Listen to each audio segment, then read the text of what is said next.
What's up everybody, it's Jaisin, and in this video I'm going to be teaching you how I like to play Phoenix.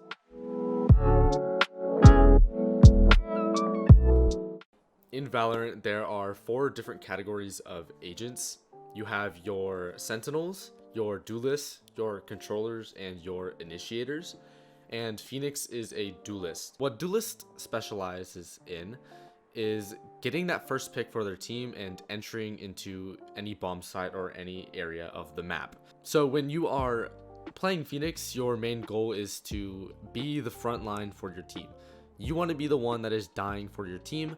You want to be the one that is pushing in and kind of being the bait for your team. Phoenix, however, is a little bit different than the rest of the duelists because his util is similar to that of a controller. Phoenix has his wall and his Molotov, which can be used very effectively to isolate angles and really help set up his team to get that first pick in the bomb site.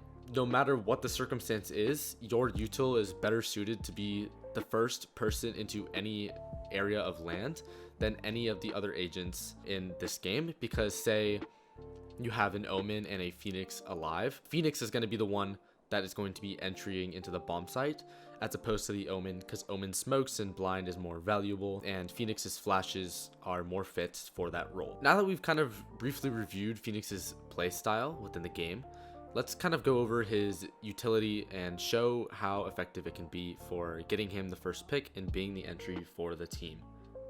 The first thing that we're going to talk about is Phoenix's wall. As you'll be seeing in the clips showing on screen now, Phoenix's wall acts as a literal wall. It is formed by you pressing mouse 1 and it will extend away from your body and create a line of flames that can be used to block enemy vision.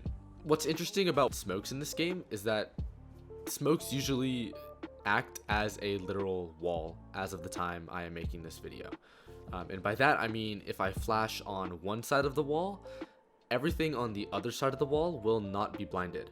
Because of this ability to flash on one side of the wall without being blinded yourself, you're able to make different plays that don't really hurt your team in a negative way. As I mentioned before, Phoenix's util is much like that of a controller's. So if you take a look at Viper, she is a controller and she has a smoke toxin wall that she can be placed anywhere on the map, even in pre-round. And her wall is very similar to that of Phoenix's wall, in which it is used to isolate angles and kind of act as a smoke for the team. And although Phoenix is a duelist, he can still be used to kind of set up his team if you are going to be doing a full site execute with everyone behind you. A cool feature of Phoenix's wall is that you can actually heal yourself in it. This is kind of Phoenix's passive ability, but basically if you ever take damage and you need some extra health but you don't have a Sage on your team or a Skye, you can just toss the wall out anywhere in the open and stand in it, and you will be slowly healed up to a maximum of 50 HP. Your Molly also heals you, so that will also heal a maximum of 50 HP, and it will not heal any shield. Additionally, with Phoenix's wall, you can press mouse 1 and hold it while moving your crosshair, and this will actually curve the wall into any direction that your crosshair is facing. So for example, if I need to cover multiple angles or kind of curve the wall to make a different path that isn't straightforward, I can hold mouse 1 and then drag my mouse in the direction that I want to walk, and it will curve the wall, allowing me to isolate more than one angle at a time.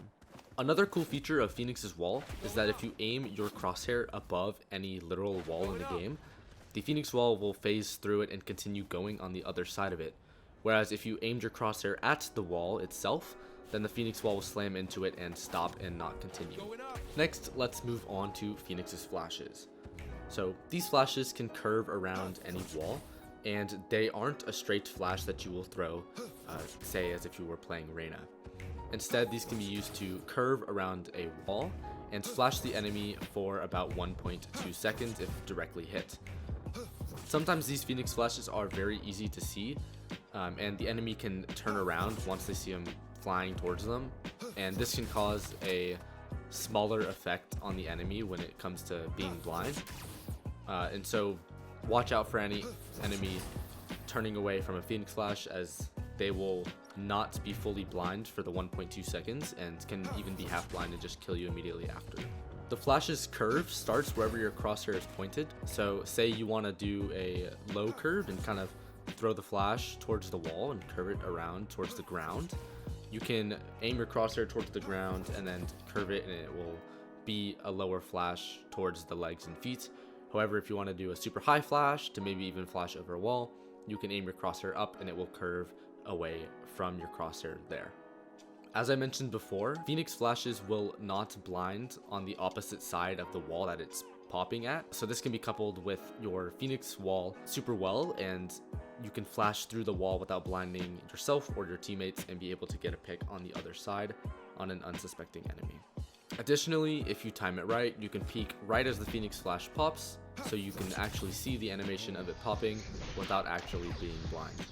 This will allow you to fully capitalize on the flash effect. Be careful though, as if misused, this flash and ability will hurt and blind your teammates. Next, let's move on to Phoenix's Molly. This ability is tossed from wherever your crosshair is pointing, and can be coupled with different styles and speeds of movement in order to get the effect and the length of the Molly that you want. For example, if I sprint, jump, and threw the Molly from there, the Molly will go way further than if I just crouched and clicked with the Molly. The Molly will fly through the air for 3 seconds before dropping straight down. And what I mean by this is that it doesn't have a full curve, but instead it will stop wherever it is midair after 3 seconds and then drop straight to the ground. And this can be used for a lot of different lineups and different effects from the Molly, and allow you to get it into different spots that you may not have otherwise been able to if it had a full curve and traveled the full length.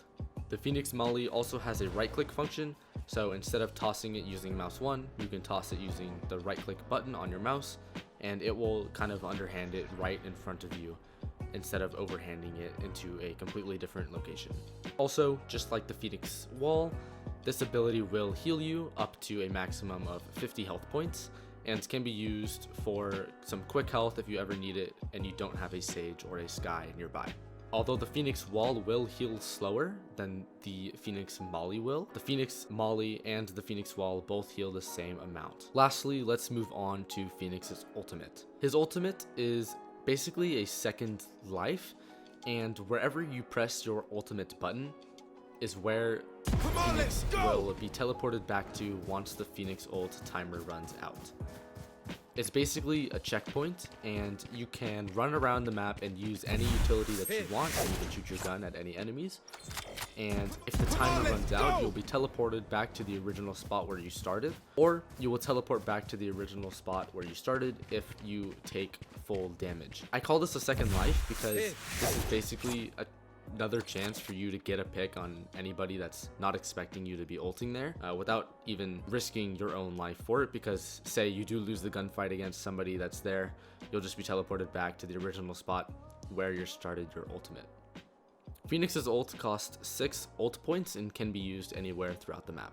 In my opinion, this is one of the best ults in the game and can be very helpful in clutch situations, because not only do you get to use this ult as a second life in order to try and take a gunfight that you normally wouldn't win, but you can even plant in Phoenix's ult phase and just be teleported back to a different spot on the map after the timer has run out. So for example, if I'm A main on Ascent and I ult, I can plant the bomb in the A site and then be teleported back to A main without needing to worry about anybody in any other angles when I'm trying to cross back. That is going to be it for the utility section of this Phoenix guide. Now let's get into some typical applications of his utility and how to effectively use this to get you into a bomb site or get you that first pick. One of the ways that you can use Phoenix's Molotov is to clear out angles and flush out anybody hiding in those certain spots of the map. For example, if we want to push into hookah, we have to worry about 2 different parts of the room. You have this left side and you have this right side. However, because of the properties of Phoenix's Molly, you are able to throw the Molly through this little square part in the roof and have it clear this angle for you, making this room a lot easier to take. To do this, you can stand right here in this corner aim your crosshair at the right side of whatever this thing is and all the way up until you see the light, and then left click and toss it, and it will drop straight down into this room after 3 seconds and clear this entire area for you. Afterwards, if you want to push on the B site, you can use your wall to block off the entirety of elbow and anybody hiding in B long. All you have to do is take out your wall, hold left click and curve it wherever you want to, and now you've just isolated both of those angles and you're able to walk out into the bomb site without needing to worry about this area and this area. Or for an alternative, you can use your wall and cut off those two angles of the bomb site and flash through it on an unsuspecting enemy and try to get a kill on either somebody elbow, hiding forward, or on the B long. As mentioned before, because Phoenix's kit is similar to that of a controller's, Phoenix's wall and Molotov do not only have to be used in order to enter into a bomb site. Instead, you can use Phoenix's wall and Molotov in order to set up your team for a full site execute. One of the perfect examples of this is when you are trying to push into B site. If you don't have a Sage or you are missing your controller, what you can do is use your Phoenix wall to block off one of the most common angles in this site, which is B heaven. All you have to do is take out your wall, press mouse 1 and cover that angle. If you do decide to use this wall and you have your team behind you, you can use this wall in order to flash through it on the unsuspecting enemy into B heaven because of the properties of the wall, and to get a free pick on somebody up here hiding. You can also use your Molotov to clear out angles such as the one behind the brown wall. Lastly, let's look at Ascent.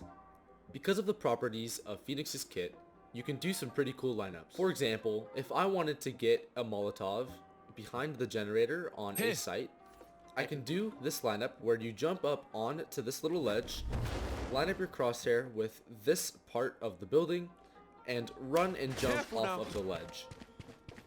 Once you toss it, after 3 seconds, the molly will fall straight down and allow you to clear one less angle. The same thing applies on defense. If I want to prevent somebody from planting at default, I can do a lineup where I line up my crosshair right here and left click, and after 3 seconds it'll drop straight down and burn anybody planting in default. And that is going to be it for this video. I hope that this Phoenix guide helped you learn something new, and if you have any questions, feel free to reach out to me either on Twitter or on Discord. My socials will be listed in the description below. I hope to see you in the next video. Until then, goodbye.